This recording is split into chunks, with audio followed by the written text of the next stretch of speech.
Au programme de ta vidéo dédiée 100% au CES de Las Vegas, un concentré d'innovation chez BMW, la Volkswagen ID.7 débarque, la naissance d'Afila et la première bande-annonce pour le film Gran Turismo. Un concentré d'innovation chez BMW. Lors du CES, la grande messe de la technologie, le constructeur bavarois a présenté la BMW e-Vision D. DEE signifie Digital Emotional Experience. L'objectif de cette auto est de créer un lien fort entre le conducteur et sa voiture. Et le moins que l'on puisse dire, c'est que BMW a mis le paquet. Cette auto possède un scénario d'accueil avec des effets lumineux et sonores. Elle peut même parler aux gens et exprimer visuellement des humeurs grâce à ses phares. Dans l'habitacle, c'est épuré au maximum. Toutes les infos sont concentrées dans l'affichage tête haute, qui prend désormais place sur toute la largeur du pare-brise. Cette technologie sera utilisée dans certains modèles de la marque à partir de 2025. Le conducteur pourra lui-même choisir la proportion du contenu digital qu'il souhaite, du niveau 1 qui désactive cet affichage tête haute jusqu'au niveau 5 qui te plonge dans un monde 100% virtuel. C'est assez bluffant. Mais le plus fou dans tout ça, c'est la technologie e-ink.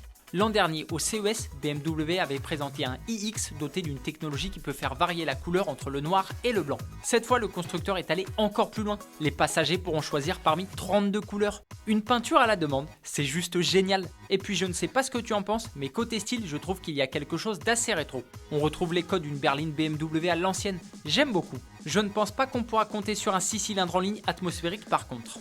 La Volkswagen ID.7 débarque. Après le concept ID Aero l'an dernier, Volkswagen a présenté l'ID.7 au CES de Las Vegas, mais dans une version encore bien camouflée.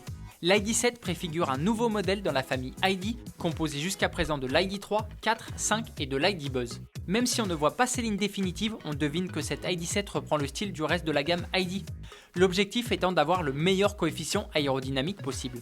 Volkswagen a été assez avare sur les infos, mais a communiqué le plus intéressant. La version la plus haut de gamme pourra parcourir 700 km en une seule charge. Dans l'habitacle, on retrouve un affichage tête haute en réalité augmentée, un écran central de 15 pouces, un système de climatisation intelligent et un système de commande vocale très poussé. La première mondiale de cette Volkswagen ID.7 aura lieu au deuxième trimestre 2023. La naissance d'Afila.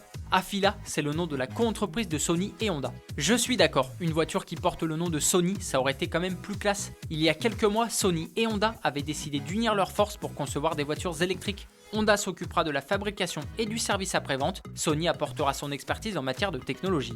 Histoire de lancer officiellement cette nouvelle marque, Afila a emmené à Las Vegas un prototype de berline à haillons. On ne sait malheureusement quasiment rien de cette berline électrique hormis ses dimensions et qu'elle est bardée de capteurs. Il y en aurait au total 45. Pour ce qui est du look, ce prototype est très sobre et sans fioritures. La version de série de cette Afila EV devrait être présentée pour la première fois en 2025. Première bande-annonce pour le film Gran Turismo. Sony a aussi dévoilé les premières images du film Gran Turismo. L'histoire raconte la vie de Jane Mardenborough, le plus jeune vainqueur de la Nissan GT Academy, devenu par la suite pilote professionnel. La Nissan GT Academy, c'était une compétition unique au monde dont les premières épreuves de sélection se faisaient sur PlayStation via le jeu Gran Turismo pour se terminer dans le monde réel. Pour ce qui est de la bande-annonce, j'ai vraiment beaucoup aimé ce que j'ai vu. Les scènes de conduite ont l'air vraiment très belles et spectaculaires. Il y a même la vue à la troisième personne des jeux vidéo qui est parfaitement restituée. J'étais un peu sceptique lors de l'annonce de ce film en mai et du scénario focalisé sur la GT Academy, mais là je suis devenu vraiment impatient de le voir. Il faudra malheureusement patienter jusqu'au 11 août 2023. Au moins 10 jeux de Sony seraient en lice pour une adaptation au cinéma, dont God of War. Le monde du jeu vidéo devient une vraie source d'inspiration pour le 7e art. C'est le sujet de la question du jour. Penses-tu que le film Gran Turismo sera à la hauteur de l'attente? J'attends ta réponse dans les commentaires. Dernière info, ce soir à 23h, Peugeot dévoilera le concept Inception, toujours au CES de Las Vegas. Pour tout savoir à son sujet, rendez-vous dans Automoto dimanche matin. Avant de te dire allez ciao, je vais revenir sur la question d'hier. Je te demandais ton avis sur l'Alfa Romeo Giulia SWB Zagato. Vous êtes un peu partagés dans les coms. Certains comme toi Julien adorent et d'autres comme toi Simon sont plus critiques. Tu as l'impression de voir une Aston Martin version Wish. Tu trouves même que cette Giulia est mal proportionnée. Automoto Express c'est fini pour aujourd'hui et cette semaine. On se retrouve dimanche dans l'émission avec l'hebdo. Bon week-end à toi, allez ciao!